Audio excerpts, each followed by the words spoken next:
Nothing like talking average draft position data in early November, am I right? Welcome to Fantasy Baseball today on Thursday, November 5th, and this is officially your break from the rest of the world. Frank Stamful here, no Scott White, and I hope you are ready to use a second-round pick on Bo Bichette and to draft Chris Paddack as your SP4 in 2021. Today on the show, we're going to take a closer look at some of this early ADP and, talk about some of these polarizing players, predict whether these names will be drafted higher, lower, or about the same range come March. I've also got a few news items and rumors. Seems like the hot stove is a long ways away. I mean, we're talking, it's a very slow moving off season. We're talking about a broken stove here, ice cold. You got to fix it by yourself. And fun fact for anyone out there, I am the worst handyman, so this would actually take me a few years to fix if I was actually fixing a stove that was broken myself. I said we just a little bit ago, which means I am not flying solo for an hour today. If you followed me before I joined Fantasy Baseball today, then you already know our special guest, and if you haven't, well, you are in for a treat. Please welcome to the show, Matt Modica. Give him a follow on Twitter at CTM Baseball. Professional? I ask you about that, Matt. High-stakes player at the NFBC and just one of the best baseball minds that I have ever interacted with. So, Matt, welcome to your debut on Fantasy Baseball today. It's great to be here. Always a pleasure to talk with you. We go back some time now, so happy to spend an hour. Matt, is it all right if I call you a professional high-stakes? I don't. It felt a little weird. Is there such thing as a professional high-stakes player? I guess if I look at what how much I put in and what I get out, it is kind of a professional thing. It is one of the avenues of income that I put for myself each year. So I guess that's kind of right. And I don't want people to be scared off, right? The first thing to hear, high stakes. Oh, well, come on. How is that going to relate? Look, Matt's just like the rest of us. He's playing fantasy baseball. He is figuring out how to evaluate these players, trying to do the same things that we are doing. He's trying to, how much of 2020 actually matters and translating that over into the 2021 season. He's just doing it with a lot more on the line than most of us are doing it with. So high stakes, okay, we're talking about leagues with entry fees, hundreds of dollars, some over $1,000. If you listen to other podcasts, you hear people talk about the main event on the NFBC and draft champions and all these different types of formats. So, Matt, if you can just explain in layman's terms the high-stakes world and what it is that you do and how you play, now's your opportunity. Basically right now is the time to play draft champions where it's 50 rounds, no trades, no in-season pickups. It's a great way to learn the player pool, get a feel of where the players go. They have leagues starting at 150 or 400, and there'll always be like a couple that go for 1,000. There's not many, but there will be a couple throughout the months that will have that price point as well. There's an overall prize in this for, I believe it's 30,000 once again. I usually do it to actually get myself comfortable with everything, just for me, it's just the repetitiveness of the drafting, knowing where all the players are going to be, seeing the players move up and down the boards. So right now, I tweeted out the other day, it's baseball season. I got my standing order of this. I purchased this. So, I'm getting ready. And I'm not just going to completely say it's like DFS, but there is a DFS aspect to if you are playing for an overall championship in a high-stakes format, you do have to draft some higher upside players where if they hit and, they reach their 90th percentile outcome, you will have a better chance of surpassing the rest of the field. Well, let me say this. It's like I'll play high-stake leagues, say, that are satellites, and there's no overall. You're just playing against either the 12 or 15 people in that league, and I may approach that differently. I may have a thing where I'm not going to draft any closers. I'm just going to max out on starters. I've done that a couple of times. I see some people do it all the time, but I'm just trying to give it a difference. In an overall, that's really tough to pull off. You've got to be balanced and competitive in every category. And it's not like, say, in your home league where if you have 150 steals and the next guy has 89, what did you accomplish? You got 12 points. This guy in second with 89 got 11. And in overall, you want to keep running that category up, in each category. So it's a thing where you need to be consistent. You need to be looking ahead, like the people that say in a 12 team that want to, what do you call it, pitchers every week? It just slipped my mind right now. Stream pitchers. Thank you. If you want to stream, you're not looking at just the week that's coming up. The good players are looking 2 weeks ahead. All right, so let's get into some of these news and notes. Let's pick the brain of Matt Modica. Enough of the background. All right, we've set it up. We set up the show for you. You know a little bit about the high-stakes world. Again, the NFBC, I consider the best, high-stakes arena to play in. So if anyone wants to get involved, please visit their website. Some news and notes. Not really much going on today. Trevor Bauer declined the 1-year, $18.9 million qualifying offer. That was expected. Mm-hmm.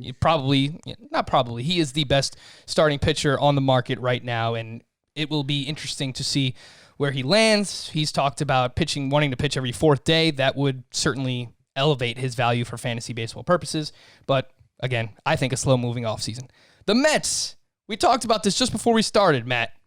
They had a busy day. They signed Malik Smith and Jose Peraza to minor league deals. Now, if you guys haven't realized by now, Matt is are you from the New York, New Jersey area? I was born in Brooklyn, raised in Staten Island, Brooklyn. Okay. So, I know that you've Manhattan when I came back. You've lived all around. You've moved around, but originally a Brooklyn, Staten Island guy. You could tell by the way he talks. So I'm talking with my hands. Got a little bit of an accent. Yeah, me too. Hey, it's a New York thing. What are you going to do? But Matt, you're a big Mets fan. Do you expect a busy offseason? Obviously, Steve Cohen just purchased the team, and all the talks are that, we could see a pretty busy offseason. Some rumors about them being interested in JC Realmuto. And even today I saw a possible trade rumor of them being interested in Yu Darvish. I know the Cubs apparently are trying to cut payroll, so that would be very interesting. Are you expecting a busy offseason? I kind of am for them. I think, we have somebody that actually has money now that owns the team. So we won't be working on this small market budget anymore. And I think he's going to want to make a splash. My hope is he surrounds himself with really smart baseball people. I think we'll be seeing changes in the front office and at the managerial level as well. But like you said, I think it's like you said earlier, it's like a broken stove league. And I myself am a terrible maintenance man. I usually either pay somebody or have a friend come over. But I think the Mets are in an opportunity now with this market where, they can maybe get some guys, I'm not saying on the cheap, but for a better deal. And, I think many players want to come to New York. Some aren't made for New York. We've seen that over the years. At least I have in the 30-plus years of watching baseball. Some do melt under the spotlight and some shine.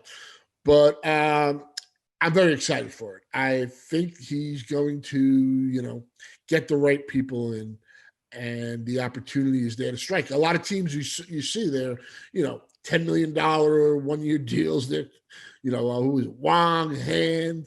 So there's going to be guys, other teams that are scaling back like St. Louis. The Mets can obviously increase.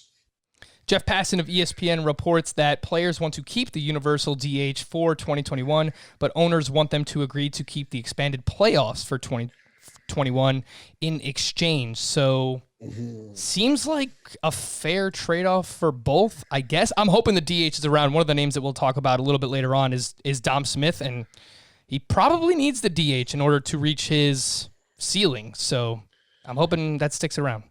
Yeah, look, I'm an old school guy. I'm a little older maybe than the audience, but I'm a National League guy. I've been a National League guy since I was a kid and grew up on 80s baseball. So I'm not a fan of the DH. I mean, I've never watched a game where I said I wish they had the DH, but that's just how I grew up. That's how I like baseball. I know it's coming to an end, unfortunately. I thought for this year it was great, that the expanded playoffs worked for the format that was in place. I kind of like baseball not having a bunch of teams make the playoffs. The wild card I thought was good. The 1-game elimination, you gave a team that didn't. You gave the 2 teams that didn't win the division an opportunity and stuff like that. But I would prefer that we go back to, I don't know, maybe you want to call me old-fashioned in that aspect, and that's just me. But, everybody has different tastes, so. Get off my lawn, Matt Modica. Look, for the sake of Dom Smith, let's keep the DH around. I'm pretty. I would be excited but you never know how this team is going to look. I do think they need to get a center fielder, and they got parts and stuff where guys might be moving out and new guys coming in, as you were mentioning earlier. Yep, we shall see. Last but not least, we have an early best shape of his life. Apparently, Vlad Guerrero Jr. has lost 32 pounds since the beginning of the baseball season, which includes 12 pounds since the season has ended. And there was a picture that was circulating on Twitter where he does look like he's in better shape. And one of these years, I think it's going to happen, Matt, where we get the breakout for Vlad. And I assume people are going to continue to chase him until it actually happens. Just give me a ballpark prediction. In a 12-team league, where would you feel comfortable taking Vladimir Guerrero Jr. for 2021? You know what? Right now, I haven't really thought about that, but I would probably say he's probably going to be in that. For me right now, 6th round. Are we talking 12-team? Yeah, 12-team. I guess it's that 6th roundish in the 12. Makes sense to me. I guess that's where I'd go there. But I think it's funny, as you said, one of these years, he's a baby. I think the expectations that were upon this guy were tremendous. It doesn't mean that he's a bust or anything like that. I think it's great that he lost weight because he's a young guy and, young, famous. His father's a legend. Be in shape. Yeah, absolutely. We've already seen the guy move from third base to first base, which is not surprising. I think we all kind of expected that to happen at some point. But, hey, you don't want to see the guy just full-time DH by the time he's 22, 23 years old. If he hits close to 300, let's say 290 to 300 range this year, hits 20-something homers, and then starts stealing some bases, maybe get you 7 stolen bases at a position that's not all that great, first base. That's something you'd be very happy with, I think. Absolutely. Matt, we usually like to ask our guests some general questions about how they're handling 2020 production and projecting that for the 2021 season. And normally we ask people the same questions. I thought I would change it up a little bit here. I know that you are a big pitching guy. Obviously, you have to be focused on both. If you want to have balanced rosters, you have to pay equal attention to hitters. But when I think Matt Modica, I think pitching. I don't know if that's unfair or not, but how are you valuing some of these central pitchers? AL, NL Central, some of these guys who benefited from having a great schedule in 2020. We saw breakout seasons. Shane Bieber was utterly ridiculous. Kenta Maeda was, I believe, a top 5 pitcher in Roto. And we saw Zach Plesac have a breakout season. Even Kyle Hendricks in the NL Central. He was really, really good this past season. So, Matt, how are you handling these breakouts? Are you downplaying them because of the schedule that they face this season? Well, let's start with Kenta Maeda. And I think he's one of he did benefit from that schedule. If you look at the teams he faced and all that. But when you do the deep dive, and what I like to do with pitching, and why I prefer looking at the pitchers, and I usually do them first. I just think it's a lot more fun. I start off with addition by subtraction. What are they using in their repertoire? You see, look, if you have a top end fastball, then that's great. You're going to use that. But not every pitcher has that. In most cases, they don't. So a guy like Kenta Maeda, and when you do the deep dive, you see how he's used his pitches. The fastball has consistently gone down, and it's those breaking ball pitchers that are now fully taking over. Look at Shane Bieber from when he came in 3 years ago, that first season. The fastball was getting crushed. And then last year he decreased it. And then he even further decreased it this year. He added a cutter and stuff. So that's what you look. If you have the time and you want to have some fun, if you're on CBS and you're going to follow Frankie and you're going to see what he has to say about it, or Scott or whoever, and that's great. But it's also good to look for yourself and see Why was he good? What did he do? Like, what changed? Is it real? And I do think in this short season, there were some things that were real. I think Kenta Maeda is in a really good situation. Is he going to be a pitcher that's going to have a 2 ERA next year? Absolutely not. Is he somebody that could be good? My biggest worry was like the innings pitched. I know the Dodgers played a lot of tricks because of his service time and stuff with the contract, but he really hasn't had that heavy workload, except for maybe 1 year he had like 150 innings. But I actually do like him. I think Plesac's a guy that was real last year, and he's somebody that I want to just make that confirmation. Say if I'm doing a 15-team league, is he a 4th-round pick? Is he somebody that could, is he really my SP2? I haven't reached that point. I haven't done the full dive, but I'm looking at what has changed. Do they have control, especially with young pitchers? If a young pitcher has control and he gets a couple of years under his belt, that's a great foundation to have. And you know what's crazy about this, Matt? And I didn't even plan just these names. It just seems to be a common theme among some of these pitchers in the Central. So maybe we should take that more into consideration than just originally, our first look at things is to say, okay, well, they had a great schedule, which is a fact. But look at all of Bieber, Plesac, Maeda, and Kyle Hendricks. All those names that I just looked up. Each of them decreased their fastball usage by at least 8% this past season. And none of them have fantastic fastballs. So they start throwing their breaking pitches more. For Maeda, he starts using the changeup and the slider more, and Bieber has all these different breaking pitches now. Same thing with Zach Plesac. He has the slider and changeup. Both were fantastic pitches for him. Kyle Hendricks starts using this curveball more this past season. So it's not just, okay, they faced great schedules, which, again, is a fact. But look a little bit deeper, and we'll continue to talk about it. It's something we've mentioned already on our early starting pitcher previews, and it's something that we will reiterate throughout the offseason. These pitchers have made changes, so let's take those things into account. Speaking of pitchers, Matt, pocket aces. This was a very popular strategy and a fruitful strategy in the shortened season. I know Scott White just won the 15-team Mixed Tout Wars League, starting with Garrett Cole and Shane Bieber. I know Toby, if you follow him on Twitter, @BatFlipCrazy, we'll actually have Toby on at some point in the offseason as well. He's already agreed to come on, so we appreciate it. Both of them had very successful fantasy baseball seasons, starting with pocket aces, 2 pitchers in the first 2 rounds. Do you think, based on the pitching landscape and where it is, that this is a strategy that we should look more so into using moving forward? On the flip side, I just want to set this up both ways. There is a luck factor. Because if you went pocket aces this year and you started with Verlander and Scherzer, you didn't have a good season. If you started with Buehler and Flaherty, for whatever reason, it wasn't their fault. It was just a weird season. COVID with Flaherty and blisters with Buehler. Then you didn't have. There is going to be a luck factor. It's not just, draft 2 pitchers and it's going to work out. So where do you stand on that strategy in early November? No, it's something, I think it's been around in the high stakes for a long time. I think it was probably called dueling aces at one point. Now pocket aces has become the term. And, Toby's a great player. So when he's on, I recommend your audience listen to him. He's had 2 really back-to-back fantastic seasons in the NFBC. But like you said, it depends on who you get. And just in the last 2 seasons, if you were picking around that turn, say in a 12 or a 15-teamer, 2 years ago, it was Garrett Cole. That was going in the end of the first round or early second round of a 12-teamer. And last year, it was Shane Bieber.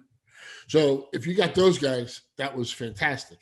On the flip side, if you got Walker Buehler, that was no bueno, really. He wasn't pitching. If he pitched, he was going 3-4 innings, the blisters and all that. So I think if you're going to do it, that's fine. But then you need to map it out, have your game plan. I'm looking to load up on pitches the first 2 rounds. Where am I getting my offense? Where am I going to get the home runs? Especially, where am I going to get the stolen bases? Now, if you're in a trade league, it's a lot easier too. You can make moves, you can deal, but there's not a lot of guys that steal a ton of bases. So it's basically having a game plan first and foremost and setting up the board. It's like playing a game of chess. It's not just making the move for that move. It's making the move for the next or the two moves ahead. Yeah, and I think that is very well said, and so much of it is about roster construction. Yes, you can.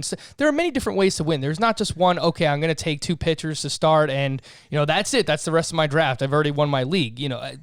Things have to break, right, obviously, and you have to figure, all right, well, if I take two pitchers, I can't wait too long to get a third one. When is that going to happen? Maybe the 5th, 6th, 7th round. I have to figure out which hitters I really want to attack in rounds 3, 4, and 5.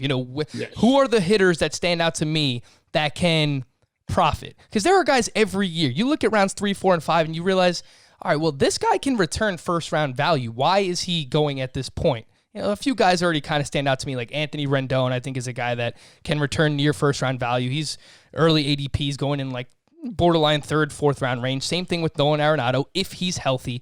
These are just some early names, but you need to map those things out in advance. Yes, and I'll say one other thing real quick before we move on from this, is comfortability. And, some people aren't comfortable starting off with two pitchers, and that's fine. Like some people want to have that 5-tool guy on offense that's going to be their foundation, and then maybe draft a pitcher. Maybe that's how they want to start out. And if that's what you're comfortable with or how you feel good about doing it, then go your way. There's just because somebody else does it and they're successful doesn't mean you're going to be successful in that way, especially if you get out of your comfort zone.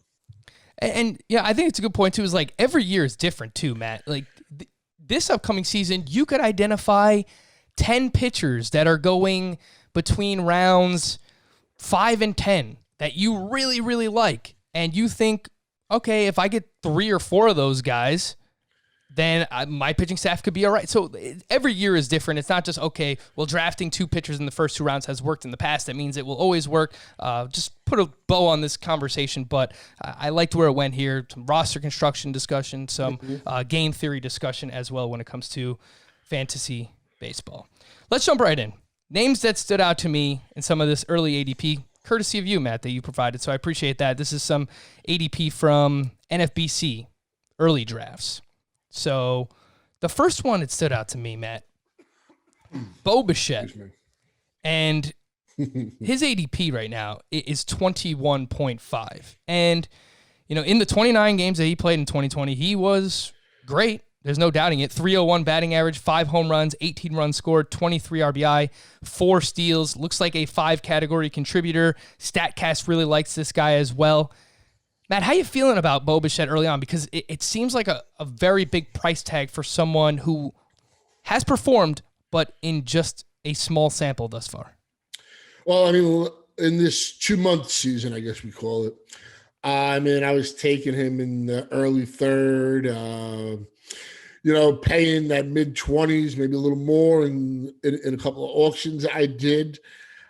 I think he's got the hit tool. He might not be the most, he's not going to walk a lot and somebody like that. But I think he knows how to hit.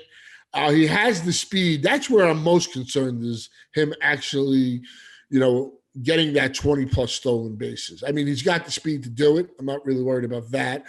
I think he's somebody that's going to hit that 280 batting average at least. He's not somebody that's going to hurt you there. And he's got the pop, the kid. He's going to be atop the lineup in that area. So he's going to get the at-bats. At-bats are a critical thing. Innings pitched and at-bats when you're building, your team, they matter. You can't just go with all upside kind of guys. And I believe there's been like 2 drafts that started in the last week. I'm not in them, but I did see a couple of the first rounds. And I think Bo went like in a 15-team league, say maybe 13th.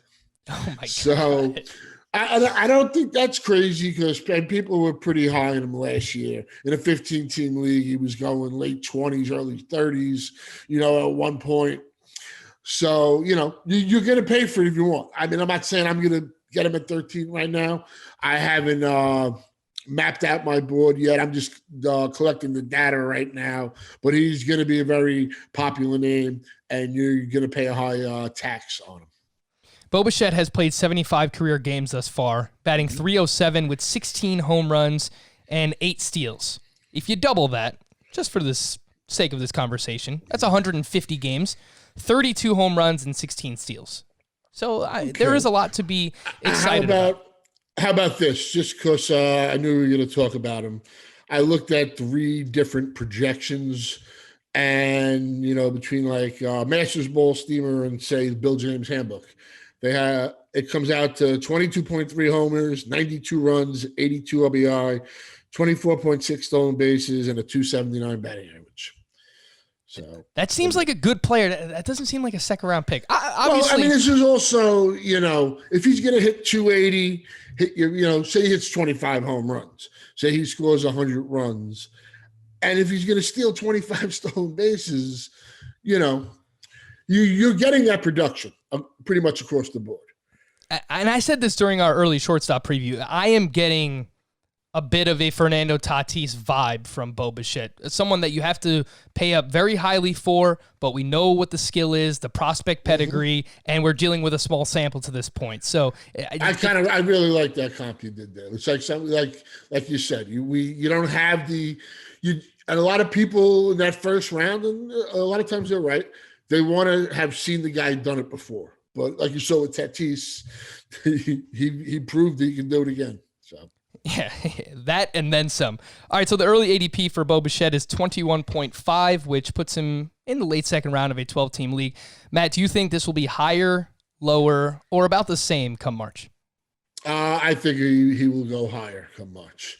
Damn. He is, there's a lot of love for Bo. I'm one of those people that really like this kid, and I think there's people that like him probably even more than me. So yeah, I tend to lean towards his ADP will be higher than this as well come March. Walker Buehler, we mentioned the name already, Matt, and he's an interesting one to try and figure out. I will not doubt the talent. We've been talking about Walker Buehler for years. We saw it in the postseason. The guy's throwing 99 miles per hour. He's striking everybody out. In 5 postseason starts, he had 39 strikeouts in just 25 innings pitched.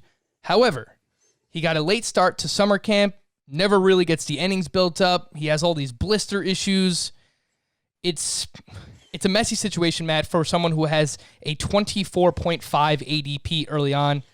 I'm not doubting the talent, but I am a little bit worried about the blisters and the fact that the Dodgers, for whatever reason, just always kind of limit Walker Buehler. So how are you feeling about him early on? I actually have him ranked outside my top 10 starting pitchers, and I don't know if that's crazy.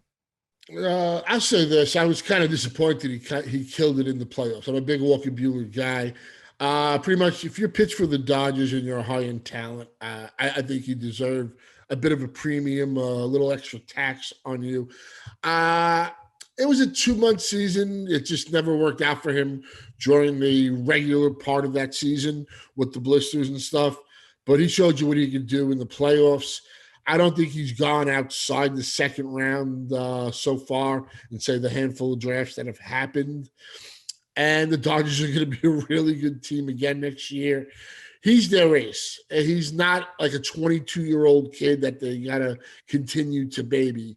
It's the time for him to step up, man up, and he's got to take the reins and run with it now this year. And you're not going to get any discount because of what happened in the playoffs. Matt, if you're projecting the innings for Walker Buehler in 2021, his past 3 seasons, regular season and postseason included, 173 innings, 195, and then 61 in this season. Where would you set if we're just setting an over-under for Walker Buehler's innings in 2021, where would you set it? I mean, I would be comfortable saying he's going to go at least 180 or more. He's built to be that guy. It's, is he going to get injured? If the blisters come back and all that kind of stuff, and you got to start dealing with that. But hopefully that was just something that occurred this year. Won't be a problem. But this guy is built to be a horse, an ace, whatever you want to say. And, Clayton Kershaw, one of the greatest pitchers I've ever watched, he's now older. He's a 6-inning guy. They need somebody. You can't have everybody in a 162-game season pitching a handful of innings. You're just going to kill you're going to kill your bullpen and stuff. And the time is now for Walker Buehler. The ADP is 24.5. Matt, come March, higher, lower, or about the same? I'm just thinking about like the players that are in front of him. I think for him, it's going to probably stay about the same. I think right now this is a fair price. I think he would have been maybe somewhat of a discount, but then when he turned it on in the playoffs, that's why I say about Sin. I think that's the right call, but I think people might point to the playoffs, Matt, and it might actually push him up the board. Oh, yeah, I won't be surprised. I won't be surprised by that at all. Another pitcher who is not really the antithesis of Walker Buehler, but he's a little bit older. It's Max Scherzer, who in 2020 had a 3.74 ERA, a 1.38 WHIP, 92 strikeouts in 67 and a third. We did see some warning signs here, Matt. Batting average and BABIP both on the rise each of the past 2 seasons, giving up some harder contact. His swinging strike rate is down a little bit from where it's been. It's still very good compared to the rest of the league, but it is down a little bit. Any concern over Max Scherzer? Yeah, look, I'm an older guy. I'm 47, so you look good for 47. I know how it is when you start getting old. I'm no pro athlete, but things don't get better and it don't get easier. And I got to give Max Scherzer some credit here. I remember when he first came up with the Diamondbacks and stuff, and there was a lot of hype and a lot of potential. And then he went to Detroit, and he really flourished into, he's a Hall of Fame pitcher now and all that. But, I mean, I hate betting against a guy like Max, but he's probably not going to be on my team at the price. Yeah, so that price is 36.5 right now. It's at the 3-4 turn, and I said this during our starting pitcher preview part 1. You go back and listen to it on demand. Turning 37 years old next year, has dealt with some back, some neck stuff. Mm-hmm. It's just father time catches everybody, Matt. Yeah, if I could just say one thing, that's the thing. Like I said, I really don't want to bet against Max. I actually love watching him pitch. He's dominated my Mets in the past and all that. But, like you said, 37, the back issues, and it's not something that I want to mess with. All right, so at 36.5, the ADP higher, lower, or about the same come March? I'll say maybe a little higher, believe it or not. I think there's the people that are going to say, you know what, the 2-month season, Max is a guy that's given the 200-plus innings and all that. Maybe he's got one. Someone looking at it, maybe it was a good thing for him that he only had the 67 innings, and he can build on that. It kind of saved them a little, put it that way. Yeah, I actually agree. This is one where I think that he is going to climb a little bit for the reasons you mentioned. People want those workhorses in the 2021 season, pitchers that have done it before, and obviously Max Scherzer is one of them.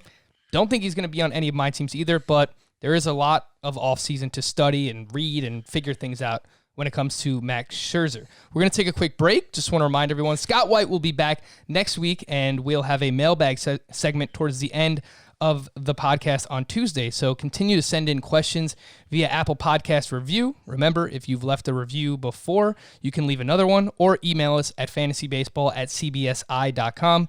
Our 2021 rankings page is also up and running. If you want to take a look, head on over to cbssports.com/fantasy/baseball and click on rankings on the left side. Yes, these will change hundreds of times before March. We'll take a quick break. We'll hit some outfielders when we return here, Fantasy Baseball Today. Alrighty, jump right back in. I'll start up with Trent Grisham. Mm-hmm.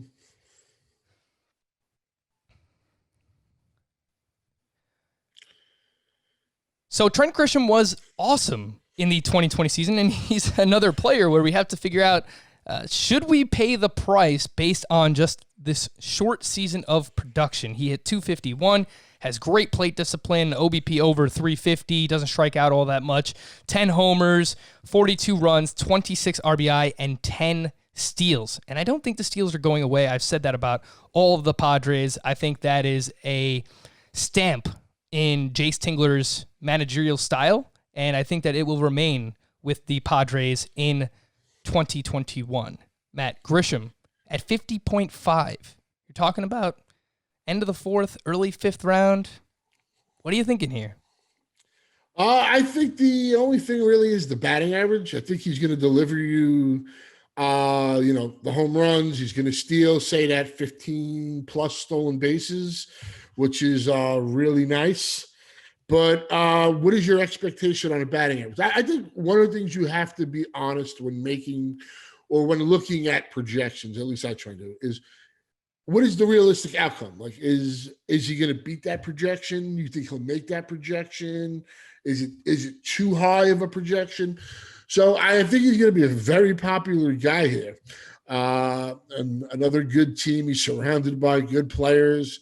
That lineup should turn over a lot. So I think he's a guy, if you're going to ask me where do I think he's going, I think he's going to go maybe a little higher because people like him. Yeah, so the 251 batting average, he hits a lot of line drives, nearly a 25% line drive rate. So maybe he builds on this a little bit. I know the XBA was, I think it was 263. So can he get up to 260? I don't think that's impossible for a player that is continuing to improve. So 260, I'm looking at the Steamer projections early on, 24 homers, 15 steals, should score a lot of runs at the top of that Padres lineup, can hit lefties as well. Man, like Trent Grisham is, and he is a player that will be useful regardless of format. Because even if you play in a points league, his plate discipline is fantastic. You know, he walks a lot, and that helps in points leagues. You know, he doesn't strike out all that much. He doesn't expand the strike zone. I'm talking myself into Trent Grisham here. It's very early, but I do like what I see early on. You mentioned you expect the ADP to be higher than this 50.5 price tag, and I tend to agree. I think the fact that he's going to steal bases, I mean, he's going to steal, like, say the 15 plus over, say, 162 game season. And, you know, you got to look at lineups, as you mentioned correctly, the managerial philosophy, teams that are going to run. Look at Manny Machado, who's coming off, I thought last year was one of the better values that you could have, whatever it was, say, you know, that fourth, fifth round. And, you know, you got Manny, you got Tatis. Hosmer had a bounce back last year. So I think, and like you said, he can hit lefties. The question here I would pose to people, now this is like when you're building the team. Do you want Trent Grisham here? Or do you want like Luke Voit? Or are you guys, say George Springer's a free agent. Where does he land? You know, that's what you got to kind of look at when you're making these moves. Who are the guys that you could have besides Trent Grisham here in that area? Yeah, and based on this early price tag, he's going just after Springer, who you mentioned, who is a known commodity but has some injury issues. And same thing with Aaron Judge. Grisham's actually going slightly ahead of Aaron Judge. So Judge, you know, all the upside in the world. I think if he stays healthy, he can hit 280 and 40-plus home runs. But, I mean, the health is a real issue for Aaron Judge at this point. So you have to ask yourself those questions. Another player you have to ask yourself questions about when it comes to health, Matt. Oh, my gosh, what are we going to do with this guy? Yordan Alvarez, just 23 years old, just had arthroscopic surgery on both of his knees. This guy, he is the ultimate risk-reward wild card, I believe, at this early price tag, which is 71. ADP 71. He's going right around that 6-7 turn. We saw the upside last year, in 2019, rather. He hit 50 home runs and batted .325 between the minors and the majors. Matt, you want to talk about someone who can return second-round value, maybe even first-round value, who's going in the 6th or 7th? I think it's Alvarez. Yeah, look, you're making the case, and if you saw the video of him running on the treadmill, did you see that one? Yep. It's just 23. It's scary. It is both scary. Knees had up. That's frightening. I mean, look, you need your knees, and, you know, especially now when I was talking about before, like a draft champions for me, I need those at bats because there's no in-season fullers. I know I got 50 rounds. But he's a guy that I'm going to have to wait until spring training. Actually, you know, I want to see him on the field. I want to see him hitting the ball, moving around, because, you know, that's asking a lot from what he's coming back with. So that. Yeah, the upside is massive. The floor is also it's zero. It's, you know, you draft him, he gets hurt in the first week, he's out for the season again. Like that is legitimately the floor for Yordan Alvarez. So at 71, I think the way that this is going to move is just dependent on offseason information. So it's really hard for us to say now. But if you had to guess, Matt, higher, lower, or about the same come March? I want to say about the same, but I'll say maybe a little higher because you'll see like a video of him running in some field or something and then crushing some, BP balls. And there's always going to be that one guy that's going to say, like you correctly said, I can get this guy in the late 6th, early 7th, and he's a second round, third round draft pick. So for that, I'll say he'll go a little higher. Yeah, let's see what happens with Alvarez, but I do agree. I think that he is someone that could be drafted higher come March. Mentioned the name as well earlier on, but Dom Smith, who in his last 139 games, I choose that number because that's the beginning of the 2019 season. It's 2019 and 2020 combined. He has hit .299 with 21 home runs and a .937 OPS. Matt, you had a very close eye, I'm assuming, on Dom Smith. You watch a lot of Mets games, obviously. I think the talent is there. We have to see what happens with the DH, but I think he's a budding star in the league. Yeah, I think there's going to be a universal DH.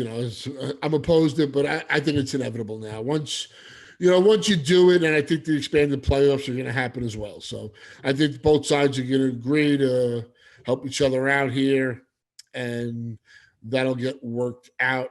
And for the Mets, as currently constructed, it works out better. I mean, Alonso as a DH, you got Smith over there. And just looking at Smith as a player from coming up with the Mets and stuff, he was a guy that was just completely out of shape when he first came up.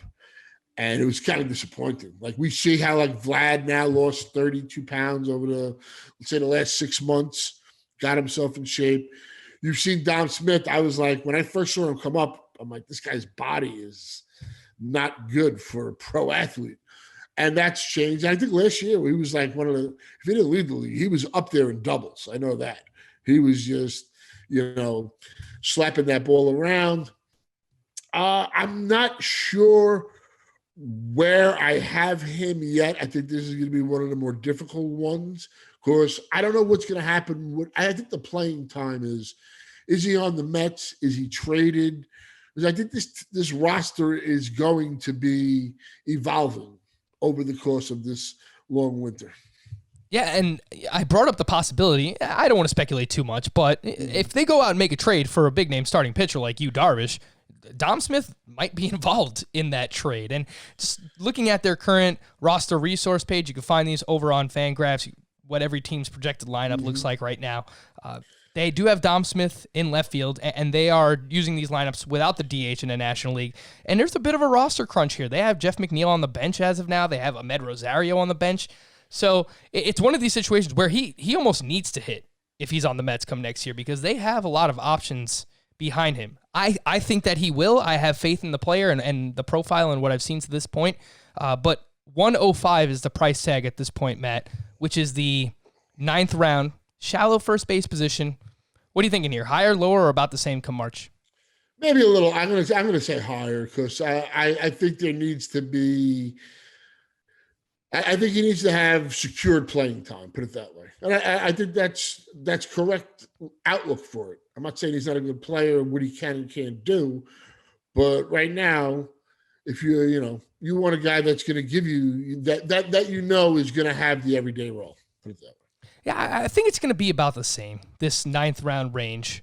But it's still very early, and we have about 3 or 4 months to see what happens between now and then. If anybody listening to this followed Matt before today at CTM Baseball on Twitter, you'll know that he used to have the sheriff picture of Chris Paddack as his Twitter avatar, which brings me to his early ADP of 113.5. This is Chris Paddack, so you can get him in the 10th round. Matt, you talk a lot about addition by subtraction, and you look at pitch mixes, and you're deep diving these pitchers. So I trust you. I trust you wholeheartedly.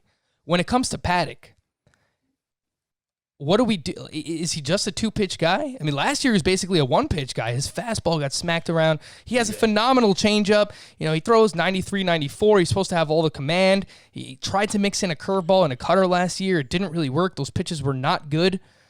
What happened to the Sheriff, Matt? Yeah, no, it's, that second time around. I was thinking the curveball was really going to be something from what you were hearing. I mean, also we do have to factor in that stoppage. The season was going to go underway, and whether he was never able to develop it, it sounded like, you were hearing was the curveball was developed. Obviously it wasn't.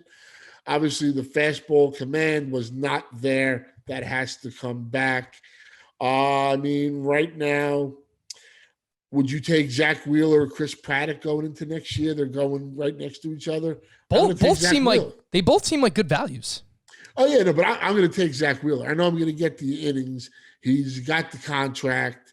The strikeouts weren't there for Wheeler last year. I think he can strike out more batters. But if I had to choose between those two, just to make that argument, is a guy that had the struggles, put it together, and he's been one of the guys that goes 7 innings consistently. You don't get that a lot. So a guy like Wheeler, if I'm basing it off of Paddock, and I'm not saying I'm giving up on Paddock. I think he's a fierce competitor. I think he's going to do everything possible to this offseason to get himself to that point. But right now, just to show you, like when you're in, like, say, a draft room, if you were there, the guy that he's going like right next to, I would take the other guy.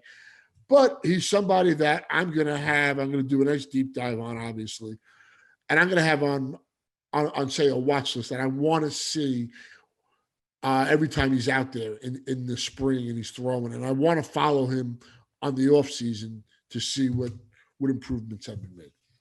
So I was trying to find some quotes and read about, what did people who were close to the team, what did they see when it came to Paddock throughout the regular season? AJ Preller had this to say about Paddock, who is the Padres GM, in a press conference following the season. Quote, "He obviously has a great changeup and developing breaking pitches, but the fastball command is the biggest thing, and we've talked about getting the fastball back to the dominant pitch that it's been for him in the past and try to figure out why it wasn't quite that this year," obviously referring to the 2020 season. And just looking at what they did with Dinelson Lamet, like if you deep dive Dinelson Lamet's fastball from 2019 to 2020, apparently they sent people from the organization to the Dominican Republic in the offseason to work with Lamet on his spin rate and develop that fastball and really work on the command of that fastball. And that's why we saw the walks down for Dinelson Lamet this past season. And I believe that if they have the people within the organization to bring that out of Dinelson Lamet, then we could get Chris Paddack back on track. To me, it really comes down to, okay, it would help if he had a third pitch, but if he could just get the fastball back to where it was. Opponents hit 204 against fastballs in 2019 for Chris Paddack. They hit 308 against the fastball in 2020. That is a 100-point jump. That is massive.